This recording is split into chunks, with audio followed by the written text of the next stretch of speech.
السلام علیکم ورحمۃ اللہ وبرکاتہ۔ میں ہوں شفیع ہمدرد اور آپ دیکھ رہے ہیں مسلم کلچر وتھ شفیع۔ ناظرین، جادو ایک حقیقت ہے اور اس کا ذکر قرآن حکیم میں بھی ہے اور حدیث مبارک میں بھی ہے۔ اس کے علاوہ ہم روزمرہ زندگی میں بھی اس کا مشاہدہ کرتے رہتے ہیں۔ جادو کے حوالے سے میری دوسری ویڈیو ہے۔ اس ویڈیو میں میں آپ کو بتاؤں گا ایک انتہائی آسان وظیفہ یعنی عمل۔ اس عمل سے آپ کو یقینی طور پر پتہ چل جائے گا کہ آپ پر جادو تھا یا نہیں تھا۔ ہمارے وطن میں بھی جب کسی پر کوئی مصیبت آتی ہے، جب کسی کا کاروبار خراب ہوتا ہے، کوئی پریشانی آتی ہے، تو پورے ملک میں جگہ جگہ پر ہزاروں کی تعداد میں عاملین بیٹھی ہوئی ہیں۔ لوگ ان کے پاس جاتے ہیں۔ ناظرین، بہت ہی کم لوگ ہیں جو صحیح عامل ہوتے ہیں۔ اگر آپ صحت مند بھی ہیں اور آپ کا کوئی مسئلہ نہیں ہے، آپ چہرے پر رنج و غم کے آثار لے کر کسی عامل کے پاس جاتے ہیں، تو وہ آپ کو بتائے گا کہ آپ پر جادو ہوا ہے، کسی نے تعویذ کیا ہے۔ کچھ ٹھیک ہے، لیکن اکثر فراڈ یا دھوکے والے بیٹھے ہوئے ہیں۔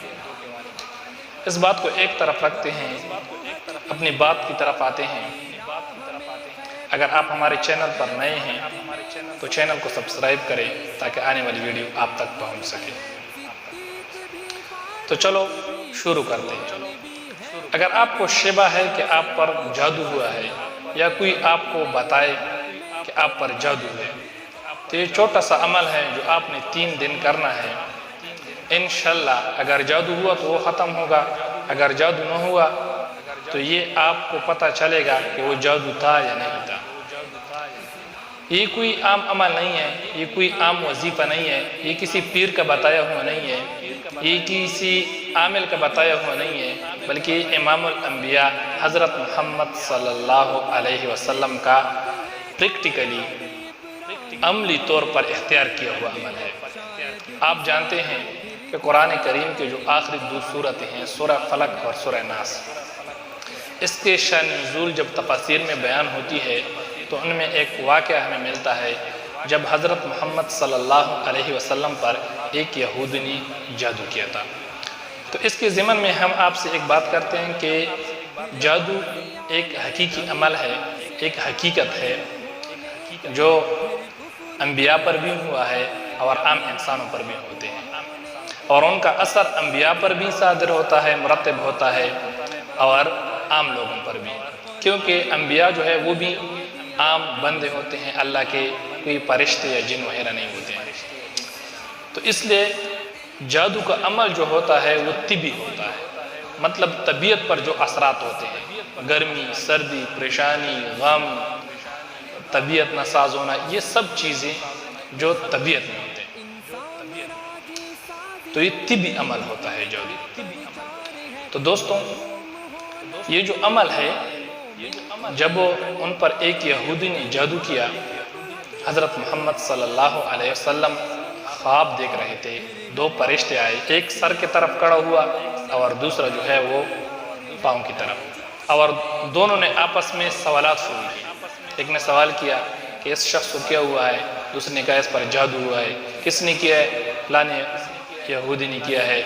کہاں پر ہے؟ اس جگہ ایک کنواں ہے، اس میں ایک پتھر ہے، اس کے نیچے کنگھی میں ہوئی ہے۔ یہ ساری چیزیں بتائی۔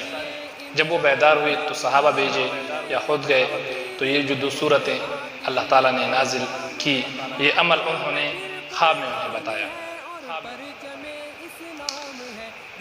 ان پر جادو ہوا ہے۔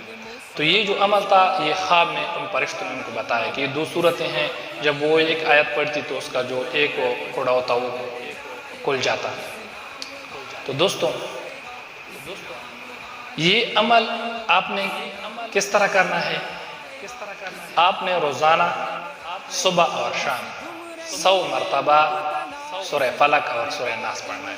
اگر آپ پر جادو کے اثار ہوں تو وہ ختم ہو جائیں گے۔